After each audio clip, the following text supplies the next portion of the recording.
Hey there! A pen was sent to me by Francesco, and this is a pretty interesting pen because it's like something we have seen before. This looks a whole lot like a Pilot Petit one, which I have reviewed quite a while ago. And this is a pen by a brand called Cute 2. It says Q12 on there, and it's the Snowhite. And this may or may not be a Chinese imitation. In any case, I'm going to cover the parts of the pen, tell what I like about it, what I don't like about it, then I'll do a writing sample. Okay, top of the pen, here you got this finial, which is purple. I'm sure these come in a bunch of colors. This is the purple one. Has a pretty nice thing, I think, going on with the cap, with the opening there. You can see the nib and the feed in there. And you have the barrel, which has Cute 12 on there, Snowhite, and then the actual barrel. The cap pops off, and then it sort of goes into place here at the barrel, and then you have a fairly normal sized pen. We have the nib and the feed, and then you can open this up, and out comes a proprietary cartridge that I had never seen before. This looks a bit like Standard International, but it's not. It's super hard. You can't compress it with your fingers, and the nipple seems a bit longer. So personally, I would probably convert this into an eyedropper filled pen. I have been able to do that with my Pilot Petit one. This looks like it's completely closed off. The barrel is just a piece of plastic. Maybe put a rubber O-ring at the end, but definitely put silicone grease on there, and you should be pretty fine, I think. That's all there's to it. I mean, there's not much more I can say about this pen. What do I like about it? What do I not like about it? Well, clearly it's a knockoff, and knockoffs, it's a hard thing to deal with. I mean, should we condone that? Should we not?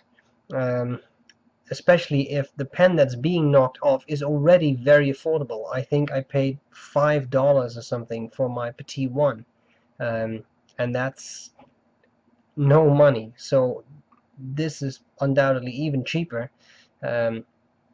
Is that really necessary? But okay, one thing I noticed is that it's pretty much a complete knockoff, but if I remember correctly, the Petit one has little knobs at the end of the barrel which kind of keep the cap into place, and this pen does not, so the cap will become dislodged, and that's a nice feature of the Petit one.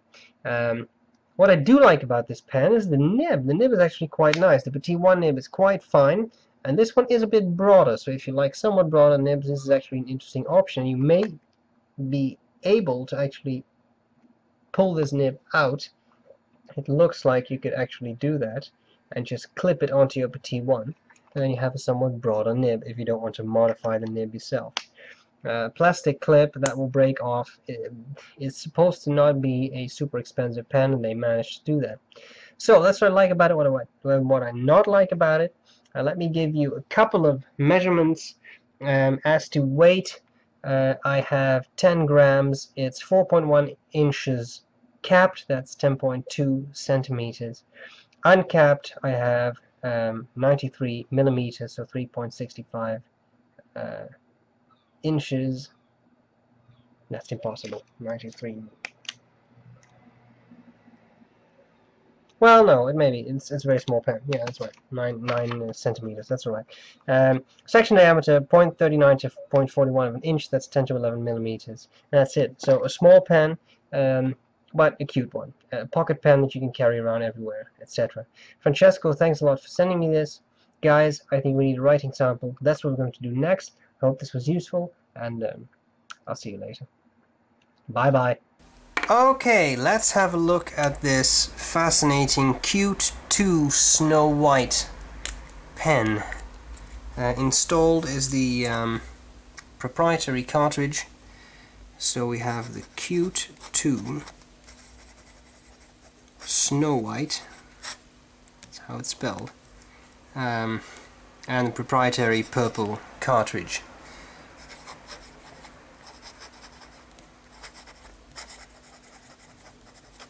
I think for the price you get a decent pen. The nib does give a bit of feedback, but as you can see, if you've ever used a Petit one, which I know that many of you have, This is definitely broader, definitely a broader writing. Okay, let's do some fast writing, see how well it keeps up.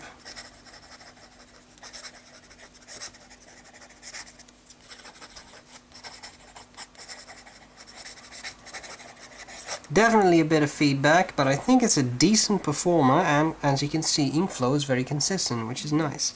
As to wetness, I'm going to assess that this way. Pretty dry, could be the ink too. As to line variation, you get a bit, and I've got the feeling what we have here is a bit of an italic nib. You see, ever so slightly, these downstrokes are broader than these side strokes with the same amount of pressure, which is quite nice, gives them a little bit of line variation. But as to flexiness, it's not so easy to squeeze out a lot of line variation, I think. Okay, Francesco, thanks a lot for sending me this pen.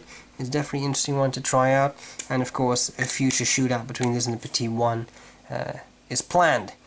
I hope this was useful, and I'll gladly see you later. Bye bye.